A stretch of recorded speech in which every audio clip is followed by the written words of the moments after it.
Most people are living their lives in a reactive state, automatic reactive state. So we're in this repetitive cycle over and over and over and over. We react to the same things, we behave the same way, we eat the same foods, we dress the same way, just to maintain that homeostasis and comfort zones.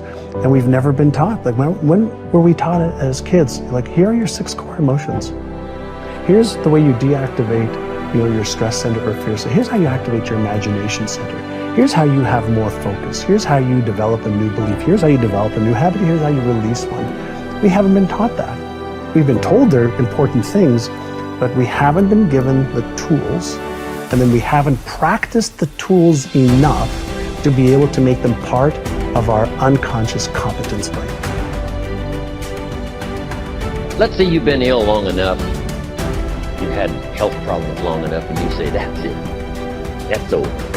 I'm going to now start a program. You don't have to really revolutionize your whole health life. Just start with an apple a day. You say, well, is it that simple to change your health life? And the answer is yes. The key is just to start.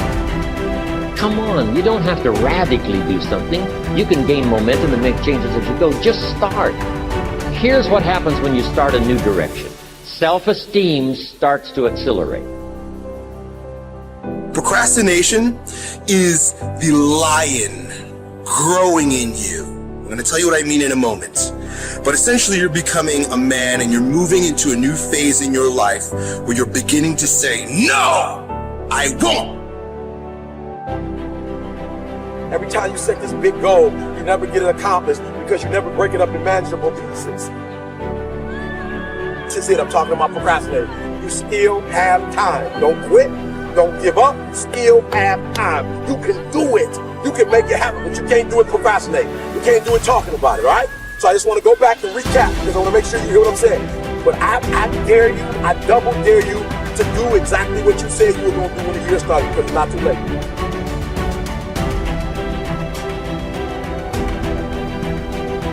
You may be neck deep in what seems to be a catastrophic storm of chaos, but I pray that in this moment, you will find the calm, the peace, the hope, the faith, the courage, the expectancy you need to live and not die, to move up and not stay where you are. You get what you see. And that is the formula for expectancy. Your expectation is what you believe is about to happen. And for many of you, you have been so traumatized by the past that your expectations are so diminished. Now go after it. But understand there's going to be some rocky times. There's going to be a lot of hills that you're going to have to climb. There's going to be a lot of obstacles that are going to try to stand in your way.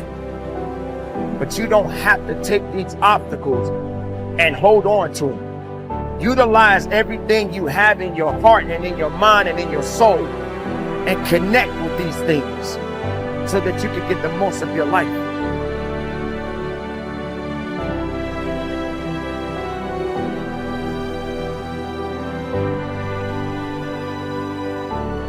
To sustain motivation, you have to do 2 things you probably already know. First, you have to focus. Now, before you turn off the video or go to the next one, listen to this. A lot of people have that initial desire, but they don't look at their goals every single day. They don't revisit every single, let's say, Sunday and say, how did I do this week? How did I do in my health, in my relationships, in my career? How did I do with my finances? How did I do with any other goals that I set up?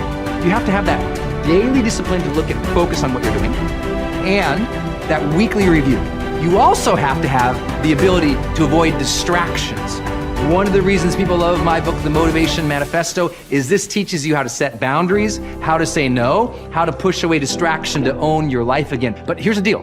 When you're focusing on something and you're really dialing in, it also brings your full presence into something, so you perform at higher levels. The second thing you need, outside of focus, is sane motivation, is everyday effort.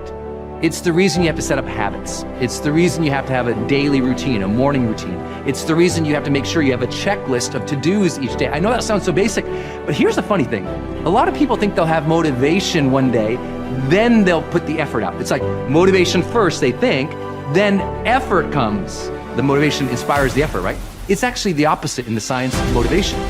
It's with daily effort that motivation comes. I like to tell people this: with momentum comes more motivation. Don't wait for the motivation to go out and take action. Actually, take action first, because just a little bit of progress, a few quick wins, drops dopamine into the brain. We start feeling good and rewarded for our behavior, and suddenly we find ourselves more motivation. So here's the thing: set 3 goals each day. Knock off each of those 3 goals. If you just did that each and every single day, you'd start feeling more personal power and you'd start getting ahead.